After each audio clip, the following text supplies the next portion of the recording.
kita tahu bahwa MBL ini sudah 3.500 karyawan di dalam dan hampir 70% warga lokal, Pak. Hampir 70% warga lokal, Pak. Bagaimana bisa ada tenaga kerja lokal di sini 70%? Nah, itu perlu kita telusuri nanti. Faktanya dan kami cross check dengan Disnaker ya memang 64 orang.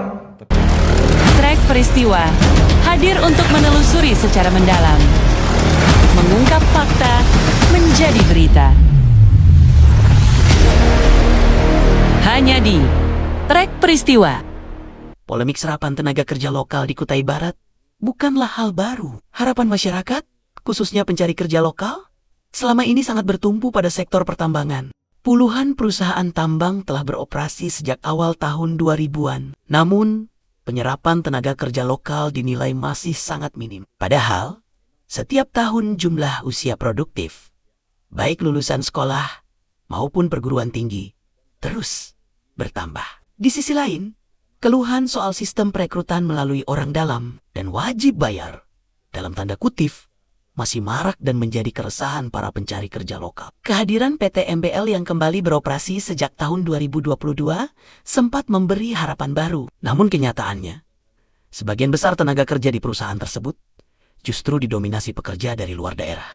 Dalam inspeksi mendadak DPRD Kutai Barat ke PT MBL pada awal 2025 lalu, Wakil KTT Edi Rante menyatakan bahwa serapan tenaga kerja lokal mencapai 70% dari total sekitar 3.500 karyawan. Jadi mohon maaf Pak jika selama ini kami ada kekurangan, tetapi pada dasarnya kami dan tim manajemen berusaha untuk selalu berbenah, jangan sungkan-sungkan memberikan kami untuk selalu maju supaya masyarakat juga yang ada di sekitar kita kan bisa ekonominya bisa meningkat juga, karena kita tahu bahwa MBL ini sudah 3.500 karyawan di dalam dan hampir 70% warga lokal, Pak. Pernyataan itu langsung dipertanyakan anggota DPRD, Wakil Ketua DPRD Kutai Barat, Agustinus, mengaku pernah menitipkan warga lokal untuk bekerja di PT MBL, namun tidak diterima. Tentang tenaga kerja sampai 70% itu, nanti kami mau minta datanya, Pak. Karena menurut saya mau masukkan 2 orang aja, artinya 2 orang saya titip dengan pengalaman di situ sampai hari ini tidak diterima. Jadi bagaimana bisa ada tenaga kerja lokal di sini 70%? Nah, itu perlu kita telusuri nanti. Melalui tim Pansus DPRD Kutai Barat, Potit Ketua Pansus menyatakan telah mengonfirmasi pernyataan Edi Rante tersebut ke Dinas Tenaga Kerja Kutai Barat. Hasilnya pun berbanding terbalik dengan pernyataan pihak manajemen PT MBL tersebut. Kenyataannya, hanya sekitar 60 orang warga lokal Kutai Barat yang tercatat bekerja di PT MBL tersebut. Saat ditanyakan oleh awak media kepada Ketua Pansus Pertambangan Batubara itu, beberapa waktu lalu, rekrutmen tenaga kerja yang seharusnya menurut Perda nomor 14 tahun 2017 tentang komposisi tenaga kerja lokal, bulan lalu sempat mereka melaporkan 3.500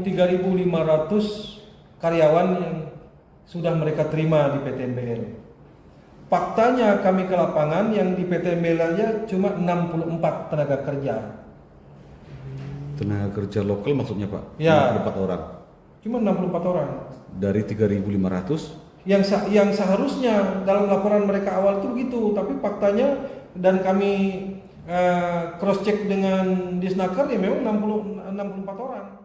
Perbedaan data ini memunculkan tanda tanya besar terkait transparansi dan komitmen perusahaan dalam menyerap tenaga kerja lokal. Tak hanya itu, fungsi Dinas Ketenagakerjaan Kutai Barat pun turut dipertanyakan. Apakah perannya hanya sebatas pencatatan data? Ataukah pengawasan benar-benar dijalankan sesuai tugas dan kewenangannya? Melki Malis, Trek Peristiwa dari Kutai Barat, melaporkan untuk Anda.